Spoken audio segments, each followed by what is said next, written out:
Hi. Hi.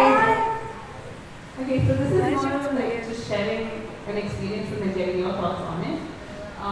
Because I've been to Karachi and then seeing how things work in Bangalore as well, and I could see so many differences, in terms of how we live, how we function every day. Like somebody would not let me go to the department store, at the extent to which that would happen in Karachi, whereas at home I would walk around all over the place. So. I also wanted to get your thoughts on what it means this whole class thing that we have. So, when you mentioned cafes versus dhabas, etc., and why should we have to spend so much money to go to a fancy place and get something? I love chai, and I have this like chai uncle where I go and drink chai. So it's a similar situation here, where I don't go to the chai shop as regularly or often, perhaps because it would be like all these. It would just be auto drivers who stop to have a cup of tea or sutta, and how comfortable you are in that space. So initially, even I would be like, should I? And I would only go with maybe a guy friend. And then I got to know the chai wala, and automatically like things became more comfortable. He'd be like, hey Papu, how you been? And it just changed the way that I looked at it. And the fact that in maybe a fancy cafe, it doesn't mean that the guy who's serving you might not be a creep. Like that's happened to me before too. Like I could be sitting at a really fancy cafe and feel really uncomfortable with the person who's serving me, and feel very comfortable at like the chai shop outside my office. So what are your thoughts? What are my thoughts?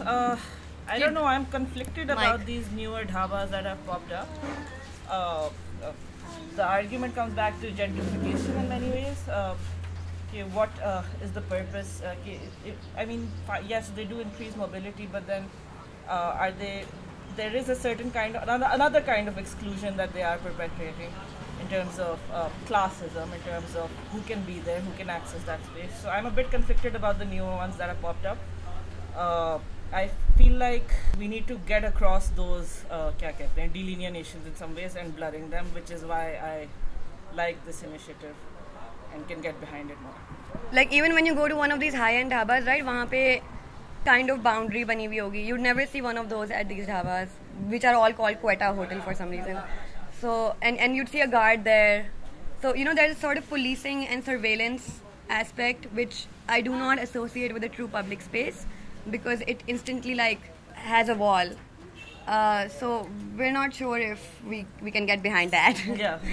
Also, like whenever I also go to these high-end dhabas, I'm always told you can sit in the family section. Yeah. Like why? As in, I as a single woman, or even if I'm with my friends, why do I have to be policed into this family section to make it respectable? Like Natasha said, like it's this whole that it looks better if a woman is sitting in a cordoned off area, which again, as Sadia said, is not the concept of a public space.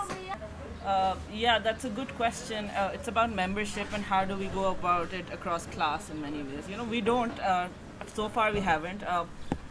What we've really tried to keep in mind is making this a community-oriented effort. So our approach is to start organically with our own communities and then build those solidarities over time so that they are more genuine and more inclusive. I can go to a lower income class area tomorrow and try to recruit women there, but it won't feel genuine, it won't be organic, I won't be getting them on board at their pace. So us tarah se, I think a community-oriented approach is a key in terms of going about this organically.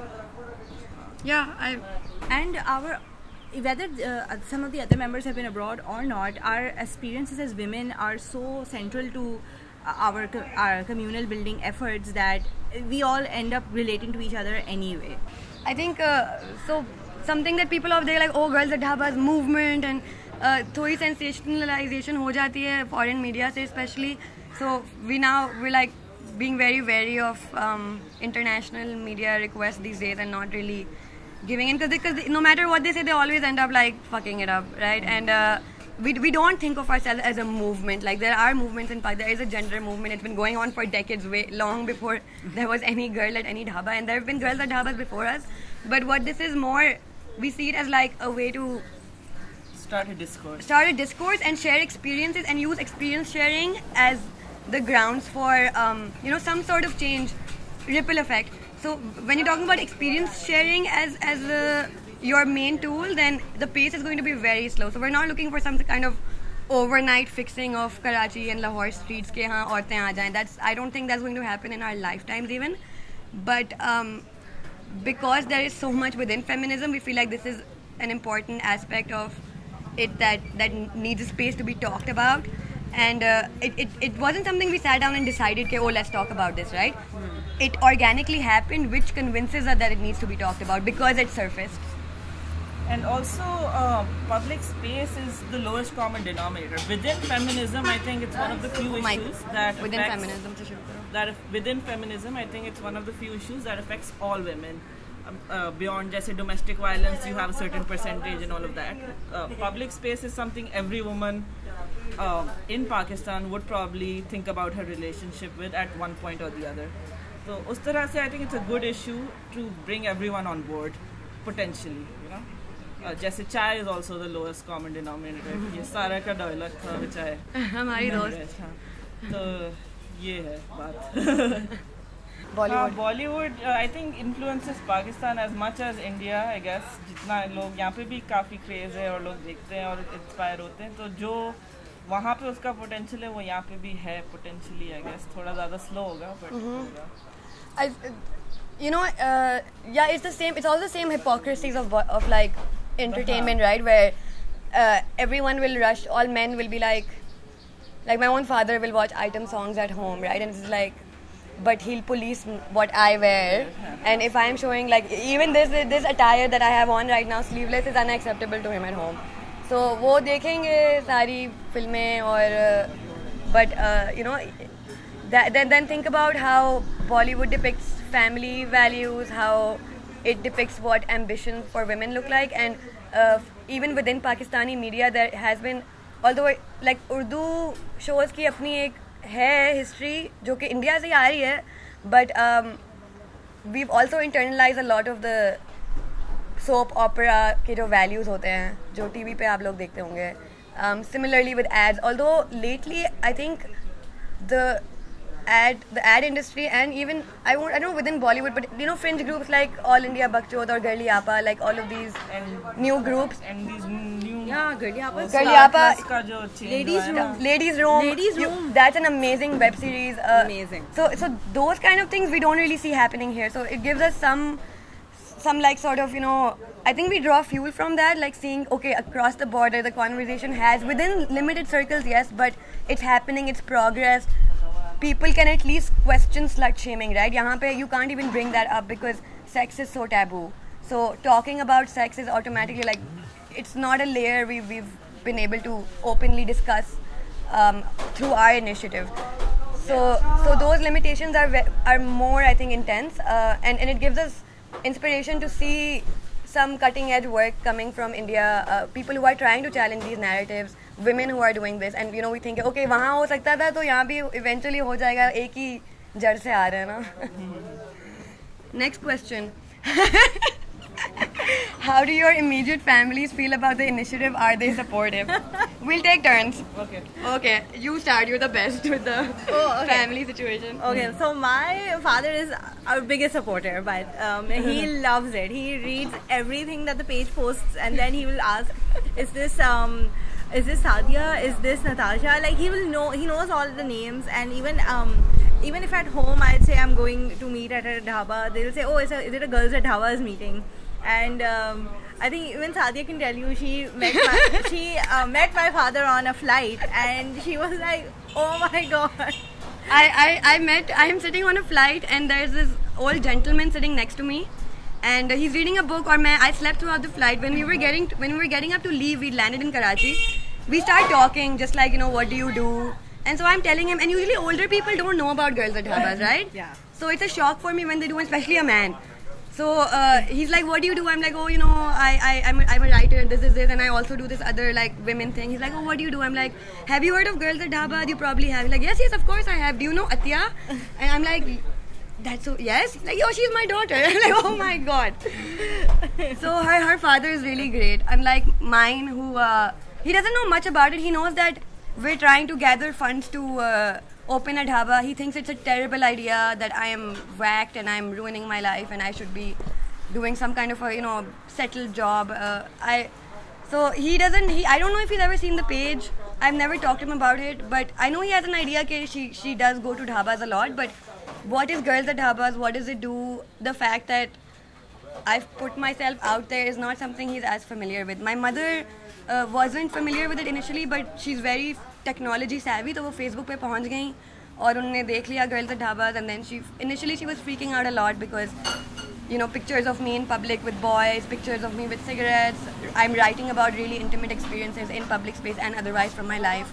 So a lot of we also publish a lot of we call it dhaba journal or just chai stories, or just like everyday stories and experiences of chai community and public spaces. So she would read that, and then I'd get a call and she'd be like, ye wali line se ye wala loves nikalo, or what if, or she'd be like, मैंने आज तक page like नहीं किया हुआ है क्योंकि अगर मैं लाइक करूँगी तो मेरे दोस्तों के टाइमलाइन पे आ जाएगा और फैमिली को पता चल जाएगा. So it's tough. Her main thing is like, why do you have to do it? I understand that mobility is an issue for women, and I understand that things are not easy in our country and they will be slow and they'll take a time to change. But why do you have to be one of the women who is like owning the fact that हाँ मुझे इस पे काम करना है, right? Even if it means just telling my stories. But she's warmed up to it a bit. Yeah, Natasha. Yeah, I've also heard the why do you have to do it part from my mom. But she's been, I think change आया है थोड़ा over time ही. पहले शुरू में मुझे खुद जब uncomfortable feel होता था ढाबे पे बैठना, वो भी कोई, I hope उर्दू में बात करना सही है ना? हाँ, उर्दू में बात करना सही है. Okay. तो ये था कि initially it was harder to explain, but over time as she's seen the conversation we've been having, and then I've tried to include her as well, कि how this is connected to what we've faced over time at home. In terms of how patriarchy has shaped her experiences, then I think she finds a more she relates with it more now and is more accepting and understanding of it. But it's taken time. So the first question is, what did I mean by furthering the same? Not furthering the same thing that we're battling. So I believe I said that in the context of intersectionality, right? So actually these questions are linked. Her second question is that how do we define public space? Is it a nuanced definition? Wohi malls wali baat, Okay, yeah? okay. So not furthering the same thing we're battling.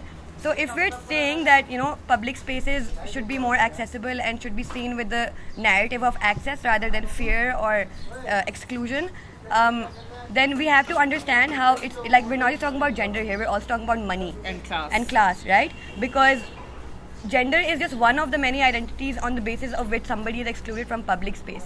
Which is why something like malls or coffee shops or the high-end dhabas that we were talking about earlier, they do not constitute as public space because you have a barrier you have to get through, a guard there, a certain capital you need. You have to be a certain kind of consumer. You need money power to be able to. You need to look a certain way. There are places in Karachi that will not let you enter because you are wearing chappals. Or because you came on a bike. Right? So that kind of exclusion is not different from the exclusion that's based on gender, because both are exclusions that are based upon somebody's identity or perceived identity, right? So if we are saying that we want public spaces to be inclusive of all genders, that battle goes hand in hand with being inclusive to all identities, whether we're talking about sexual identity or class identity. And we're not saying that ekdam se we can achieve all of this and we can, but that's the sort of goal, that's where you want to get to.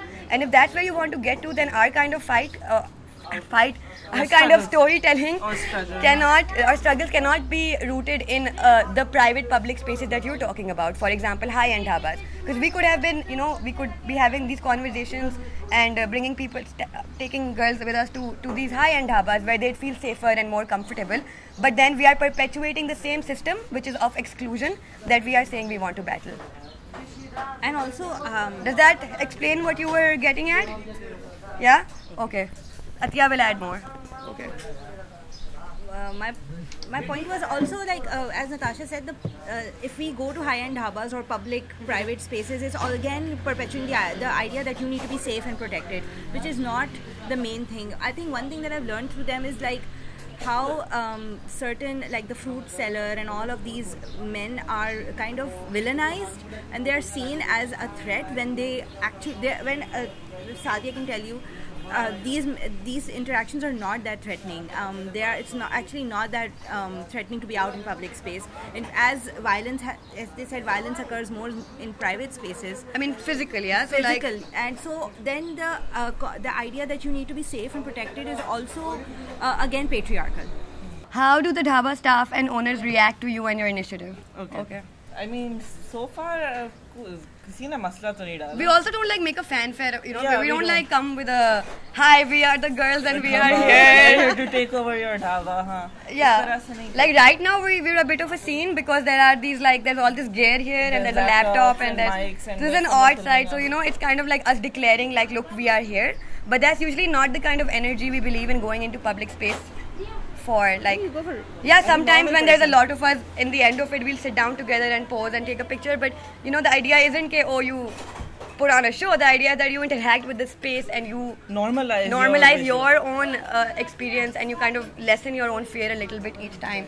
It is true that I get catcalled on public. I'm not saying that it's safe for me to be like there is no harassment women feel. No, but, there is harassment. But the point is that harassment I am facing through on the street, I am facing online, I am facing in the circles of friends that I have, but in a different form.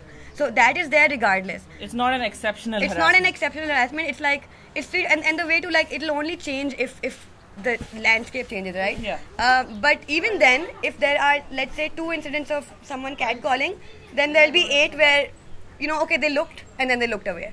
The second time you pass by they look away. Third time you pass by they won't look. By now it's normal.